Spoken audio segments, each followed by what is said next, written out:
The culture is excellent.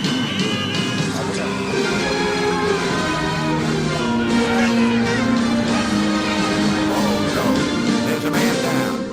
Calling both games. Folks, it's the time of the year where you write to your friends and family. Thanks to glorious football, you won't be seeing them until February. I wish there was another way to do this, but the NFL demands your undivided attention. As another year of Sportsball commences, I only wish this show can become barely watchable. But that's a pipe dream. The league is actively becoming a mess with increasingly manufactured plot lines and inconsistency, but we won't do anything about it because we're addicted and pathetic. Myself especially. Now let's get on to week 1. Opening night has become a spectacle rivaling the Hunger Games. District 1 in LA gets to flex on us mere peons for being a city of champions. While celebrating, little did they know that Buffalo is still pissed off about last year, and they need a punching bag. The Bills said nothing. They merely walked into SoFi, bludgeoned Matthew Stafford into a pulp, divvied up his carcass to the four corners of the field, and left to shrieking celebrities. While proceeding to shit all over everything the Rams held dear, Josh Allen took the charge by destroying everything laid in front of him and ripping a man's soul out of his body. The Rams were as dead as the Queen was shortly after the third quarter. Whose house, you say? Judging from the crowd's reaction, it's Buffalo's. People want to talk about progressivism in America, yet we're still subjected to watching Joe Flacco play QB in the year 2022. Dude has been riding the coattails of one fucking playoff run for the last decade. What did you expect to happen against Baltimore? An upset? Do you think the Jets aren't injured to hell or something? No, friends, Lamar Jackson is ready to go goddamn ham. Contract extension talks with the Ravens stalled out. He wants all of the guaranteed money. If he keeps playing like this, someone's going to give it to him. Maybe even the Jets. I don't care if Zach Wilson is still there. Have you seen how teams spit out quarterbacks these days? If New York keeps being limp-dicked, they'll do anything to get out of it. Especially if jobs are on the line. Why would you bother to have hope for New England this week? Do you not realize they're in Miami? You know, their version of instant death. Charlie Brown has a better chance of kicking the football than the Patriots winning in Miami. For New England's offensive game plan, they can't even run to the ball. They keep tripping over themselves. Miami's defense looked as potent as it did in 2020. That's how bad the Patricia Judge elimination was. They could do nothing. As long as the Dolphins bothered to show up, they would have won this game. Fortunately for them, they did. Once again, New England. Nobody's gonna feel bad if you suck this year. The rest of your division is going to feast on your maggot-infested carcass. This week might have merely been an appetizer. It's not NFL football without an extremely inconceivable weather phenomenon wreaking havoc. In an effort to get the Bears to agree to a dome, a downpour as relentless as Lori Lightfoot's reign of terror pelted the field of play. 3+ inches of rain plus new sod featuring two young unproven quarterbacks. What that equals? A relentless battle of mid. The Niners cavalry was stuck in mud all game, and it neutralized the field of play for Chicago.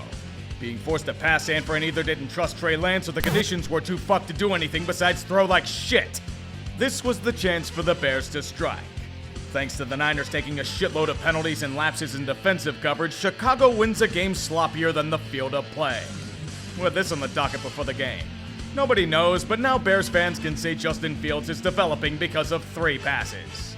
Considering their reputation with QBs, I'd honestly take it.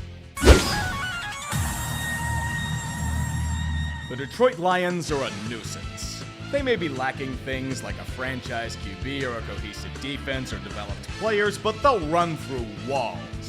To see Philadelphia beat the shit out of them with their new offensive weapons is no surprise. But once again, the Lions are a pain in the ass. The only way to kill them is to burn the body, with a wooden stake in its heart. Even then, its spirit will merely infect another live host. Detroit may be down by multiple scores in the 4th, but they don't give a shit. They'll make it a game.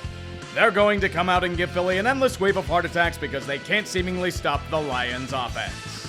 It took a long plotting drive by Philly to kill the last bit of life Detroit had. As I said, complete pain in the fucking ass to play against. We saw this last year. Philly just learned it firsthand with a ton of battle wounds. They won, but it took a pound of flesh to do it. My condolences to those that face the Lions later on. Atlanta can finally start fresh.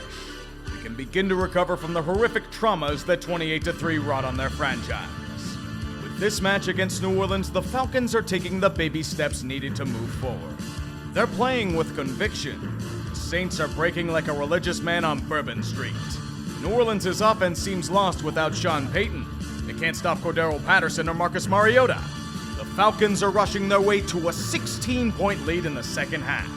Now, the old Atlanta would have blown this game, but not this time, goddammit. They blew the game. Fucking choked again? Oh, nope. God, they've relapsed.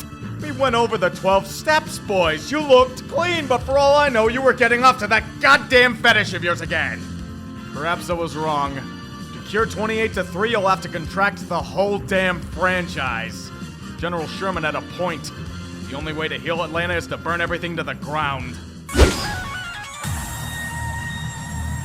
Welcome to the Carson Wentz conundrum. It's an absolute roller coaster. And not one of those fun ones. Think those old rickety wooden death traps that are rotting in an abandoned theme park. First, you'll go up the hill. You'll get a smooth ride from Carson headed down. Probably a couple of loop-de-loops, a few touchdowns, lead by multiple scores. All good, a nice thriller to get the blood pumping. Then in the middle, you'll get his Jekyll-forming Carson Wentz. Back-to-back interceptions on terrible passes. The coaster itself goes off the rails. It's grinding around on several different objects, flying across the theme park. Jacksonville takes the lead, and you're about to die. Shortly thereafter, Carson Wentz somehow saves the damn day by Deus Ex Machina.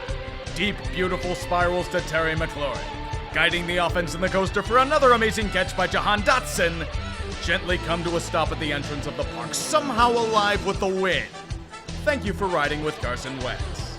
We'll see you for the same damn heart attack next week, Washington. The revenge game. It's something the exiled and scorned dream of from the moment they're cast off. This is Baker Mayfield's time. A chance to prove Cleveland wrong. It certainly wasn't in the first half. It was a baker's dozen of bad throws and unforced errors. Fortunately, the same thing happened with Jacoby Brissett under center for the Browns, so it wasn't too far out of reach. Not with Christian McCaffrey doing his best to bail the Panthers out of certain doom. Even then, things looked bleak. Down 20-7 with Matt Rule doing his best imitation of a saboteur, there needed to be a miracle. And there was. Baker began to flash the talent that made him a #1 pick and savior of Cleveland. Leading the Panthers on an impressive drive, then skying a deep ball perfectly to Robbie Anderson. With Carolina's defense holding firm, Baker Mayfield and Christian McCaffrey dragged this sad batch to something thought impossible mere minutes ago. A lead. Now only if the defense could stop taking penalties and giving up yardage, I'd say a win's assured. But the Browns need to kick a 58-yard field goal with a rookie. Trial by fire, kid. To try to win the game. The kick. Oh, look at this in distance. And Cade York wins it for Cleveland. Revenge is best served with a dagger from Cade York. Baker will not get his comeuppance. Despite playing like absolute shit for most of the game, Cleveland escapes from Matt Rule's basic bitch trap with some sticky tape, a missed call, and a steel leg. If I were you, Browns, run. You stole this one and you know it. And don't forget to send Rule a gift card to Starbucks or something. You know, Indy, you aren't starting Carson Wentz at quarterback anymore. You can stop playing like shit against teams you should be wholeheartedly crushing. Are you going to do anything to fix the situation that you're in? I know you're pretty awful in big ones, but this is Houston. You've been driving a tank for so long they're already halfway across a rock. The defense looks iffy, Jonathan Taylor can't get anything going, and Matt Ryan appears to be cooked. How in God's name is it 20-3 in the third quarter? I'm not all that hot on Indy, but for fuck's sake, you're above this sort of humiliation. You guys aren't supposed to blow it until December. Indy quickly realized this and managed to come back into the game. Or is that because the Texans remembered they were undergoing an epic tank? Either way, we have a tie game at 20 with time ticking down. And then, nothing. Absolutely nothing. At least until overtime. Houston is forced to bend the knee early. The Colts have possession and are chipping away at field position. and all they need is a Rodrigo Blankenship field goal to win. Good snap, good hole, kick is on its way, end over end, it is no good! Of course, when the time comes to perform in the clutch, Indy manages to prolapse on itself. Texans engaged in outright tomfoolery on this day. They do nothing on offense and the game ends in a tie. In this economy, that's a price that's tough to pay for Indy. Houston, though, this is the equivalent of them winning the Super Bowl. It's been days and I still don't know what the fuck happened with this game. How fucking cursed it was? It has to be its own video. Has to be. Steelers are gonna kill me by week 9. Panic time in Arizona. To be fair, I didn't expect them to win against Kansas City, even with them losing Tyreek Hill. However, I figured they'd put up a lot more of a fight. And they're looking worse than the team giving Kyler that film study clause. Getting blown the fuck out in their own stadium, when most of those fans seem to be cheering for the Chiefs. This is deeply concerning. The Cardinals aren't supposed to be imploding until at least week 11. With their schedule to start the year, it might get rough and quickly. Especially if they keep performing like this. The defense gave no resistance to Patrick Mahomes whatsoever. As for Kyler, he performed well in garbage time, but NBA 2K23 just came out. He needs to invest time in his online MyPlayer profile. I've been on the Packers Foundation being shaky train for months now. This week was supposed to be the standard superiority against a little brother franchise in Minnesota. That would have been the case in the age of Mike Zimmer. Green Bay getting their fucking asses kicked in a week 1 is as standard as a sunny day in California. You can count on the Vikings to take a wrecking ball to whatever optimism Wisconsin had. I get the Packers had a ton of injuries, but Minnesota just had their way in every single orifice of it. Those holes include the drops the receivers had. Looking right at Christian Watson on this deep ball. Here's some delicious irony. Devontae Adams had more receiving yards than every Packers receiver combined this week. Oh, Aaron Rodgers is pissed off, all right. Only problem is that he's getting pissed at his own damn team. The passive-aggressive throwing of teammates under the bus on the Pat McAfee show will be must-watch this season. There are 2 guarantees of the Raiders going to LA to play the Chargers.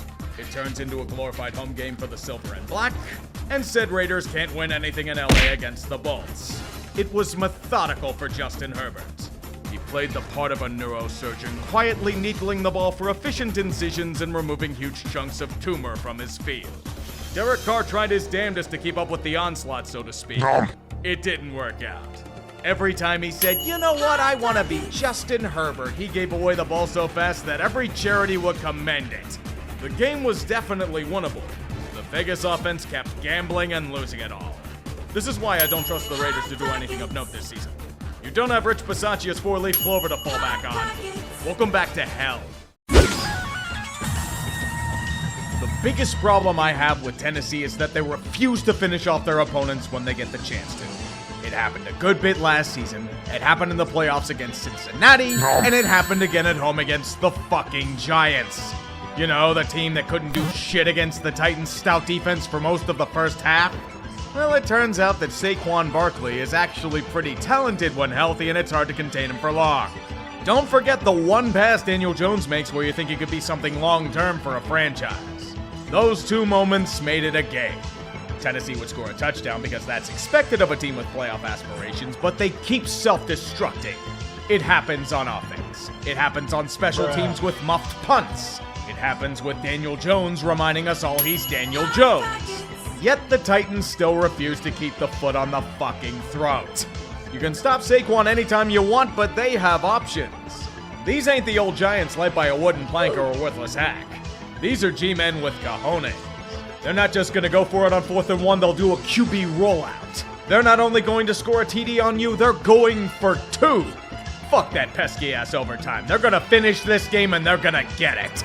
But the Titans won't lose here. New York can't stop taking penalties at key times. And with this pass to field goal range, this should end it.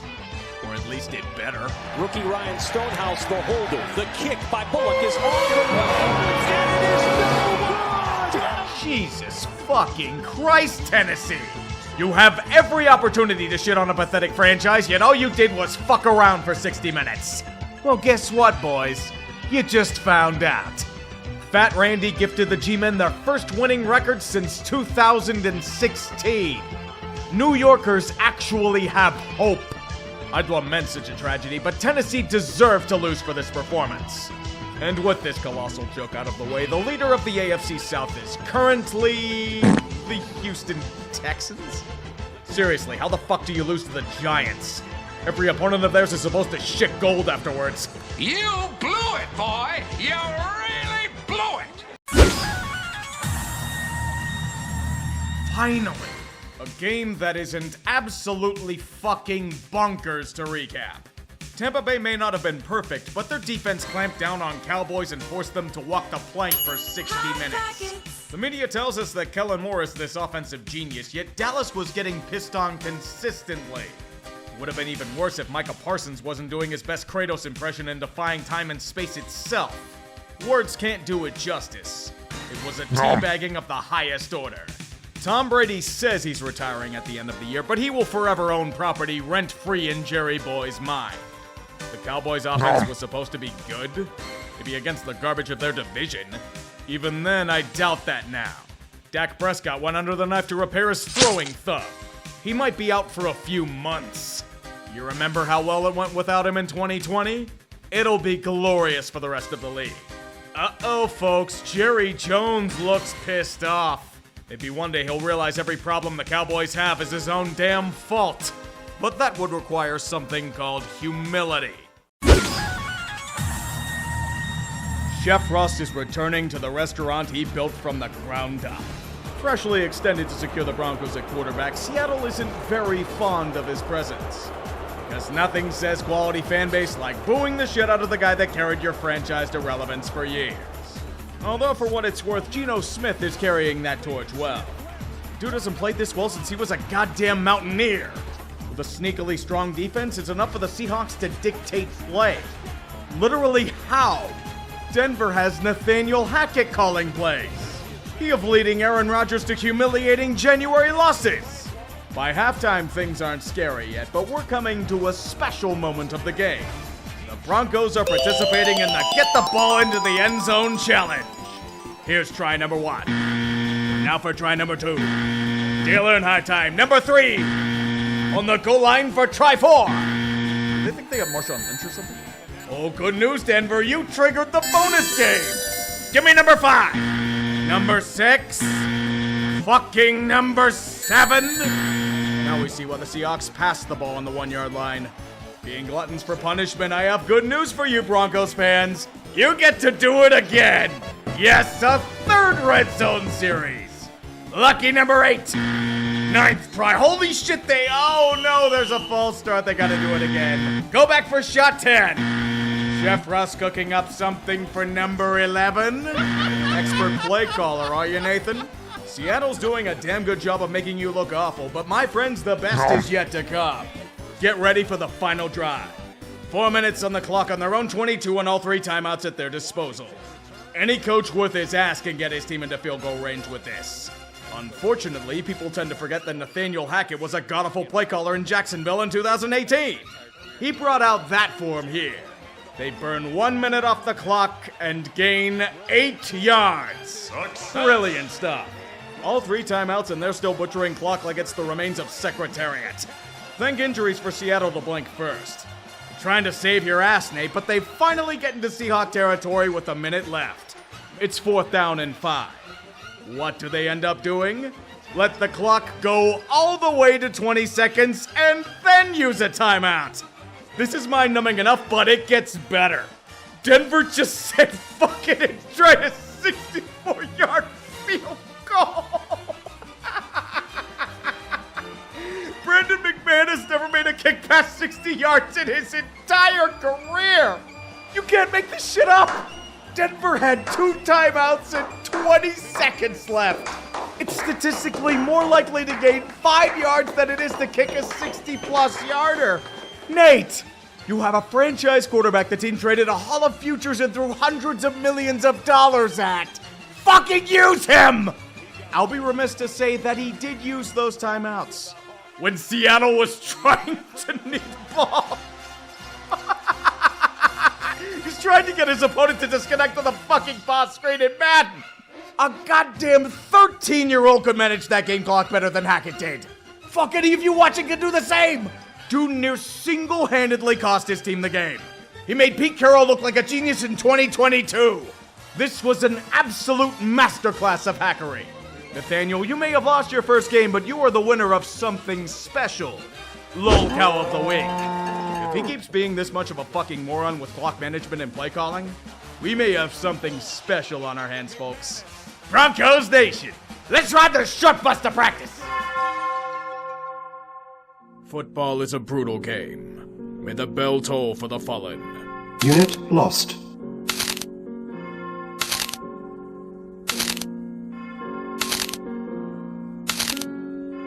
Unit lost.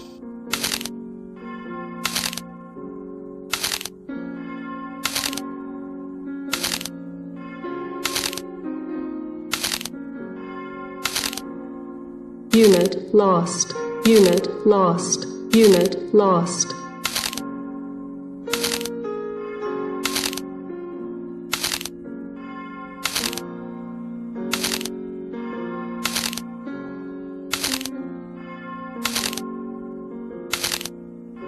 Unit lost. Unit lost.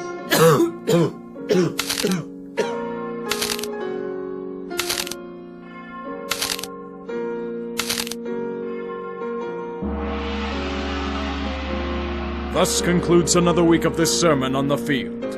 Amen. Wanting to know what happened here this afternoon. 6-11 a year ago. Led to the firing of Matt Nagy and Ryan Pace. They bring in the new regime. There weren't many people that thought the Bears had a chance today.